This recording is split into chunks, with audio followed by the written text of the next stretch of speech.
নমস্কার বন্ধুরা, আজকে আমি মমকেতে থেকে জয়মন্ডল বলছি। আজকে আপনাদেরকে আমি চিকেন ললিপপ ঘরে বানিয়ে দেখাবো। ললিপপের জন্য আমি এখানে 12টা ললিপপ কেটে নিয়েছি। এখানে টক দই আছে, এখানে আদা রসুন কাঁচা লঙ্কা পেস্ট করে নিয়েছি, এখানে ময়দা আছে, 2টা ডিম নিয়েছি, এখানে কর্নফ্লাওয়ার আছে, এখানে হলুদ লবণ গোলমরিচের গুঁড়া আর লঙ্কার গুঁড়া। এটা আমি সরষের তেল দিয়ে বানাবো। এই ললিপপগুলো একটা একটা করে সব নিয়ে নিব। এই মাংসের ভিতরে এই মশলাগুলো দিয়ে দিব, হাত দিয়েই দিব। এটা লবণ গোলমরিচ গুঁড়া লঙ্কার গুঁড়াগুলো সব দিয়ে দিব, হলুদ।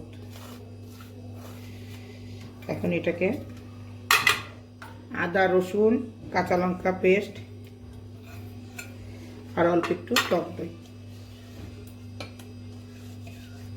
এখন এটাকে আমি ভালো করে মাখবো। এর মধ্যে 2টা ডিম ফাটিয়ে দিব।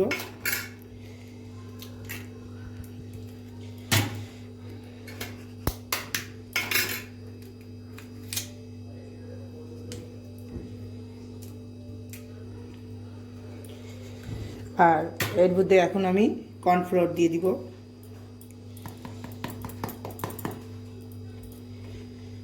আর ময়দাও দিয়ে দিব।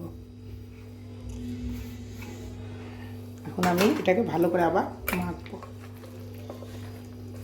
ভালো করে মাখা হয়ে গেছে। এর মধ্যে আমি অল্প একটু আর কর্নফ্লাওয়ার দিয়ে নিয়েছি। মাখা হয়ে গেছে। আমি আধা ঘন্টার জন্য এটা আমি ফ্রিজে রেখে দিব। হয়ে গেছে, এখন আমি থালাটা উঠাই দেখব। এদিকে আমি উনানে কড়াই বসে রেখেছি আর তেলও দিয়ে দিয়েছি, তেলটা গরম হওয়ার জন্য। তেলটা গরম করে নিয়েছি, এখন আমি একটু কমাই দিব। এখন আমি আস্তে আস্তে করে একটা করে এইভাবে এইভাবে চেপে চেপে দিয়ে দিব।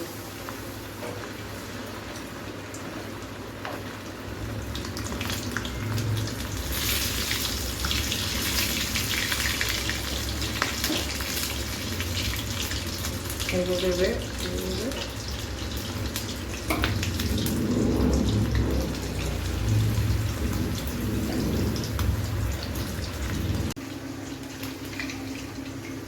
হালকা ইটে এগুলো এখন আমি সব ভাজা করব। এই 4টা ললিপপ ভাজা হয়ে গেছে। এখন আমি এগুলা নামাই নেব। দেখুন কত বড় বড় হয়ে গেছে ললিপপ। তাই এখন আমি নামাই নেব। এখানে 8টা আমি ললিপপ ফ্রাই করে নিয়েছি। হাত দিয়ে উঠাচ্ছি, ঠান্ডা না, গরম লাগে না। আমার ভিডিওটা পছন্দ হলে লাইক শেয়ার সাবস্ক্রাইব করবেন।